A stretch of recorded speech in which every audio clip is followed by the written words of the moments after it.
that nation. Joining me now, the director of the Heritage Foundation's Margaret Thatcher Center for Freedom and former foreign policy advisor under Margaret Thatcher, Nile Gardiner. Nile, always a pleasure.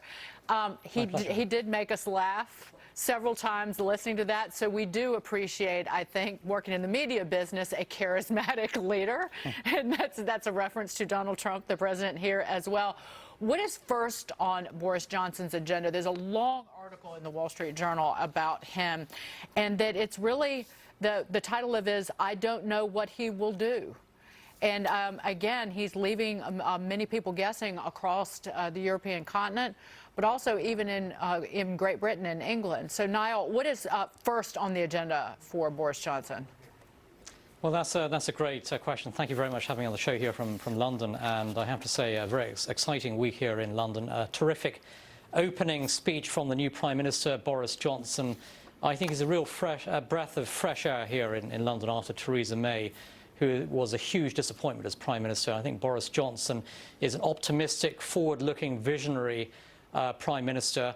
And his top priority right now, of course, is to deliver Brexit on October 31st. This is the deadline set by the European Union. Boris Johnson has pledged to deliver Brexit, deal or no deal, by October 31st. I think he's very serious about that. I spoke to many of his closest advisors this week on the Brexit issue.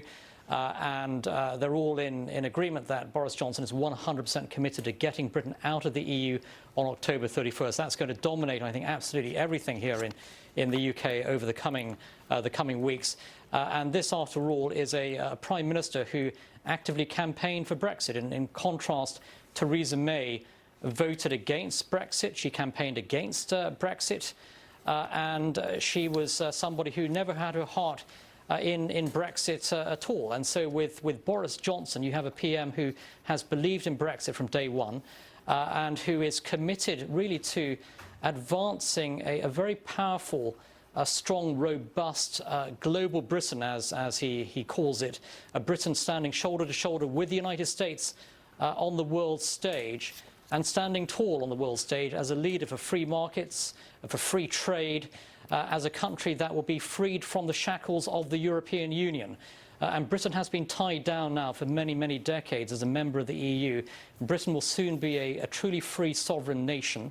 And this is a Prime Minister who, I believe, has the strength and the conviction to deliver it.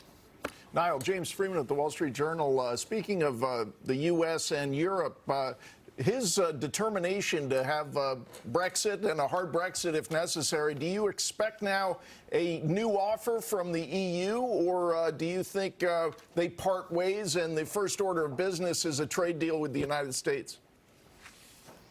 Well, I think that, you know, with the EU, they're really in denial here. I mean, if they think that the new British government is going to make any kind of concession at all to Brussels, they're absolutely mistaken.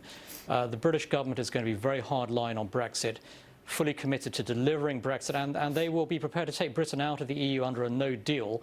And so it's really the ball is in the EU's court here. The EU has to decide whether they are prepared to make major concessions to Britain. Otherwise, there will be a no-deal Brexit. And I do think as well that if the EU wants to negotiate, they need to come here to London to negotiate. You don't need to have British negotiators going over to Brussels here. The British are happy to leave with a no deal if necessary. At the end of the day, the priority for Britain is to just get out of the European Union. The EU has approached the negotiations with Great Britain over Brexit in extremely bad faith. They have been deeply unpleasant, nasty and vicious in their approach. They've approached it as a sort of punishment, beating. The British are no longer going to take that with a new Prime Minister, and Britain is going to get out of the European Union for good on October 31st. And yes, Britain will be looking forward to a very large U.S.-U.K. free trade deal in the Brexit era. And eventually, I think the EU is going to catch up. They're going to realise that it's in their interest to have a free trade agreement with Great Britain. But we could well see, I think, a US-UK free trade deal in place in 2020 ahead of a UK-EU agreement.